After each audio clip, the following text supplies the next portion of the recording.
दोस्तों, ट्रेडिंग में प्रॉफिट सबको चाहिए, लेकिन सच यह है कि 90% ट्रेडर्स पैसा गंवाते हैं क्योंकि वो रिस्क मैनेजमेंट को इग्नोर कर देते हैं। आज की इस वीडियो में मैं आपको रिस्क मैनेजमेंट के उन गोल्डन रूल को बताऊंगा जिनसे आप अपने कैपिटल को सेफ रखकर कंसिस्टेंसी मार्केट से अर्निंग कर सकते हो। इस वीडियो को सिंपल और आसान समझाने के लिए मैंने इस वीडियो को 8 पार्ट्स के अंदर डिवाइड कर दिया है। ठीक है, तो पार्ट नंबर 1 में जानते हैं रिस्क मैनेजमेंट क्या है।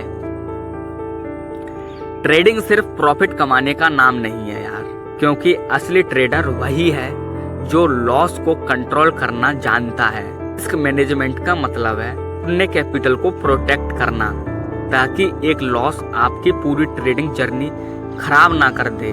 फॉर एग्जाम्पल, मान लो आपके पास 1 लाख रुपए का कैपिटल है और एक ट्रेड में ही 20 से 30% आपने लॉस कर दिया। बाई चांस हो जाता है कभी कभी ऐसे, तो लॉस रिकवर करना बहुत मुश्किल हो जाता है। ये बहुत बार हुआ है आपके साथ भी और होता रहता है। पार्ट नंबर 2, रिस्क पर ट्रेड रूल। इसके बारे में जानते हैं, यानी आप हर ट्रेड में 1 से 2% से ज़्यादा का रिस्क कभी भी मत लो।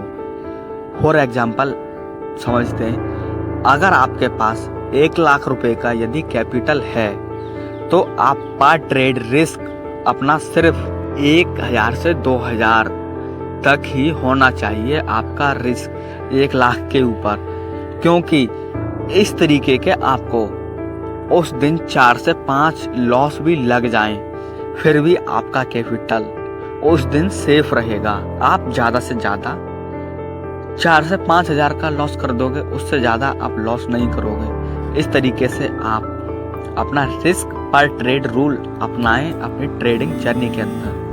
पार्ट नंबर 3, स्टॉप लॉस का महत्व। स्टॉप लॉस ना आपके पैसों का एक तरीके से सुरक्षा कवच है स्टॉक मार्केट के अंदर, ट्रेडिंग के अंदर, क्योंकि वो आपके पैसों को एक सुरक्षित यथास्थिति प्राप्त करवाता है। बिना स्टॉप लॉस के आपका ट्रेड करना मार्केट के अंदर बिना ब्रेक की गाड़ी को चलाने के जैसा है। तो हमेशा पर डिफाइंड स्टॉप लॉस लगाओ अपनी हर एक ट्रेड के अंदर। फॉर एग्जाम्पल, अगर आपने स्टॉक 100 रुपए पर बाई किया है तो आपका मैक्सिमम रिस्क 5 रुपए है, तो आप अपना स्टॉप लॉस 95 रुपए पर लगा दें। पोजीशन साइज और लॉट साइज कैसे डिसाइड करें, पार्ट नंबर 4। इसका एक सिंपल फॉर्मूला बता देता हूं मैं आप लोगों के लिए। जैसे पोजीशन साइज, रिस्क अमाउंट, उसके बाद एंट्री प्राइस, उसके बाद स्टॉप लॉस।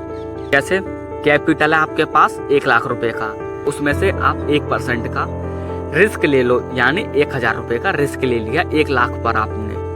एंट्री की आपने 200 रुपए पर, स्टॉप लॉस लगा दो आप 195 रुपए का। रिस्क पर साइज हो गया 5 रुपए का, यानी पोजीशन साइज 1000 रुपए भागे 5 रुपए बराबर 200 शेयर। ठीक है, यानी आपने 200 शेयर खरीदे मार्केट में 1 लाख रुपए के, एक शेयर की कीमत 200 रुपए। पार्ट नंबर 5, स्टॉक मार्केट में आपने डाइवर्सिफिकेशन के बारे में तो सुना ही होगा, यानी एक ही ट्रेड या एक ही सेक्टर में पूरा पैसा मत लगाओ। अलग अलग स्टॉक या इंडेक्स में पैसा लगाना ही असली सेफ्टी है मार्केट के अंदर। Never put all eggs in one basket, यानी सारे अंडे एक ही टोकरी में मत रखो, हर एक टोकरी में अलग अलग अंडे रखो। रिस्क रिवॉर्ड रेशियो के बारे में है पार्ट नंबर 6। ट्रेडिंग में सिर्फ जीतना जरूरी नहीं है, बल्कि ज़्यादा प्रॉफिट वाले ट्रेड्स चुनना ज़्यादा जरूरी है मार्केट के अंदर। 1.2 या उससे बेहतर रिस्क रिवॉर्ड रेशियो रखो अपना मार्केट के अंदर जब आप कदम रख रहे हैं उस टाइम। फॉर एग्जाम्पल, अगर 100 रुपये पर आपने बाई किया और 95 रुपये पर आपने स्टॉप लॉस लगा दिया, यानी आपने 5 रुपये का रिस्क रख लिया अपना। 5 रुपये तक आप रिस्क ले सकते हो मार्केट में। ठीक है, तो आपका टारगेट कम से कम 110 रुपये होना ही होना चाहिए। रिवॉर्ड बराबर 10 रुपये, यानी आपको उस 5 रुपये का 10 रुपये तो बनाना ही बनाना है, उसके बाद निकलना है मार्केट से। यहाँ तक आपको आई होप क्लियर समझ में आ गया होगा।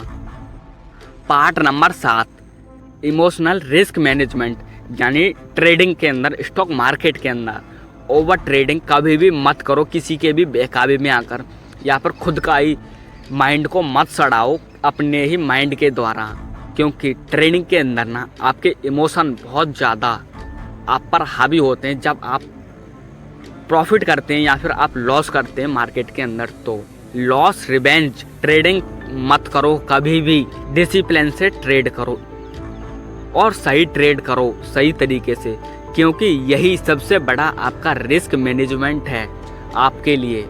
तो इन चीज़ों को खासकर ट्रेडिंग करते समय कंट्रोल में रखना आपके लिए बहुत ज़्यादा ज़रूरी हो जाता है। पार्ट नंबर 8 में जानते हैं कैपिटल प्रिजर्वेशन, यानी मार्केट में टिके रहना ही सबसे बड़ा गेम है आपके लिए, क्योंकि आपका पहला गोल बराबर सरवाइव यानी कैपिटल को बचाना आपके लिए बहुत ज़्यादा महत्वपूर्ण हो जाता है, खासकर जब आप भीतर से बिल्कुल टूट चुके हों तब। इसलिए मार्केट में टिके रहने के लिए आपको सरवाइव करने के लिए अपना कैपिटल बचाना पड़ेगा। कैपिटल नहीं होगा आपके पास तो आप मार्केट में सरवाइव ही नहीं कर सकते यार। आपका पहला गोल सरवाइव करने के लिए कैपिटल बचाना होना चाहिए। फिर दूसरा गोल कंसिस्टेंसी अर्निंग करना होना चाहिए। तो इसलिए आपको इन चीज़ों को खासकर जब आप प्रॉफिट बना रहे हो तब इन चीज़ों को याद रखना, ध्यान रखना बहुत ज़रूरी हो जाता है। तो आप रिस्क मैनेजमेंट को तो समझ चुके होंगे, इसके रूल्स को भी समझ चुके होंगे। मैंने काफ़ी सिंपल और आसान भाषा में समझाने की कोशिश की है। आई होप ये वीडियो आपको ज़रूर से पसंद आई हो। आपको ये वीडियो कैसी लगी ये कमेंट करके ज़रूर बताना। तो मिलता हूँ किसी नेक्स्ट वीडियो में, जब तक के लिए जय हिंद जय भारत।